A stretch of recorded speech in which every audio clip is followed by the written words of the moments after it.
This was, to paint the picture, this was the late 1990s. This was before internet. I had a pager. This is how long ago this was, guys, just to paint the picture. And at the time, I was working at Universal Studios as a pyro technician.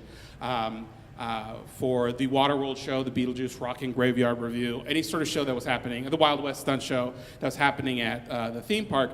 And I was also living with this girl, and it had gone sour, like most of my relationships had at that time. It had ended, or at least the beginning of the decline was when I decided to take an extra shift instead of staying with her and having a day of sweetness. That's what she called it. By the way, huge red flag if they use that term.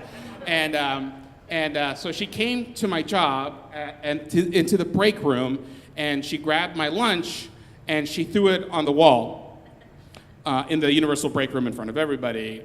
So that was the beginning of the end. But since I was living with her, I had to leave, right? I had to get out of there, and she went a little bit crazier than that. Like, she started showing up at work, and security had to keep her away. She started blowing up my pager, like I said, and I was crashing at my friends' houses, but they were freaking out because she was showing up there, and I had to get a restraining order to keep her away. So I didn't have anywhere to live, so I decided to crash in the break rooms at Universal Studios. I mean, of course, you guys have all, are aware of the theme park, but behind the scenes at all those big theaters and attractions and everything, there are all these break rooms with couches and showers and restrooms and refrigerators, so little apartments everywhere. And I decided I was just going to live there until I could figure out my situation, because security wouldn't let her get into the park. And I got that idea because one night I went out drinking with my boss, and I was too drunk to find my way home. So just crash on the couch, and if someone bothers you, just tell them, soy borracho. I'm Hispanic. I can't say that. He was white. He said it really well when he did it. So I just started living there. And so at night, what they would do, they would turn off all the overhead lights, and they would leave all the sort of neon, all the pretty lights, right? And then they would power wash the streets. So they have a bunch of guys kind of, wetting the cement. If it was really hot, you could see the steam up, and it's always super quiet, which was,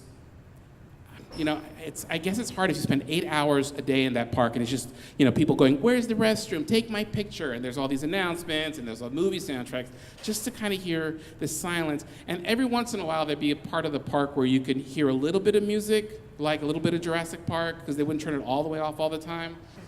So one day I was crashing on the couch in the break room of the Castle Theater, which at the time was hosting the Beetlejuice Rockin' Graveyard Review, which is where I met Wayne Brady. Wayne Brady was the Wolfman in that show. He was the singing and dancing Wolfman in that show. He was always great. He'd always come down. I don't want to say why he came down, but I knew why he would come down and hang out with the crew guys. You were recording this, I forgot. So, but he would come down and hang out with us and play cards. And he's a really sweet guy. Probably would never remember me, but he was always a really sweet guy. And so I was crashing there, and it's a really the backstage. There's it's kind of an older theater, and there are all these display cases for the other shows that were in there that had props from the other shows. And so I was just sitting there, kind of looking at the props from the Dracula show that was there before, and the Conan the Barbarian show, because that used to house that. Remember that show where the guy he'd grab the sword and he'd become huge. So anyway, so I'm sitting out there when all of a sudden I hear this scream, a yell, oh no, oh no! And I walk out there. Because I have no idea I have no idea. I have no idea. I've never heard any sort of terror except for tourist terror, And I walk out there and I don't see anybody. And I turn the corner, and all of a sudden this cleaning guy is running toward me, grabs me, says, "Run! We have to hide!" And we go back inside into the break room, and he slams the door, and he says, "There's a cougar out there." And I'm like, "Is he dating an older woman? I'm having woman problems." He's like, "No, a mountain lion, you idiot! It's a mountain lion." And I'm like, and he's like, I'm like, oh, well, let's call security. Let's get security, like a ranger. I don't know what's out here, Walker, Texas Ranger. He's a Universal property. Can he come out and save us?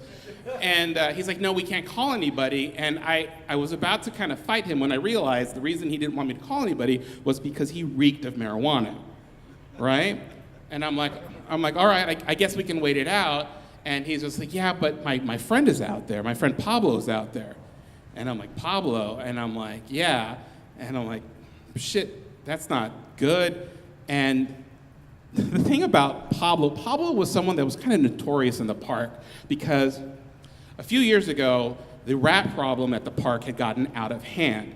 And so what some brilliant genius did was they decided to release a bunch of like house cats, like normal cat-sized cats, right? And they would, of course, they started breeding, right?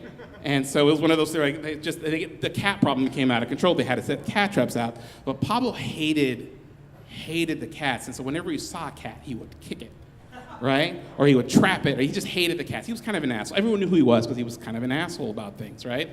And I'm like, okay. I guess, well, nobody likes him, so he'll be okay. I'm not going out there. I'm not getting killed. But then all of a sudden, we heard Pablo crying for help, right? And I'm like, dude, we can't leave him out there. He's out there with a fucking puma. And he's like, no, man, I'm not going out there. I'm not going out there. And that's when I decided to step up, man, because I'm a hero, right? And so I'm like, I need a weapon. And of course, there are the display cases with all the shows. And so I go over and I pull off the Conan sword, right? And the Conan Barbarian sword. It's a big, huge sword, right?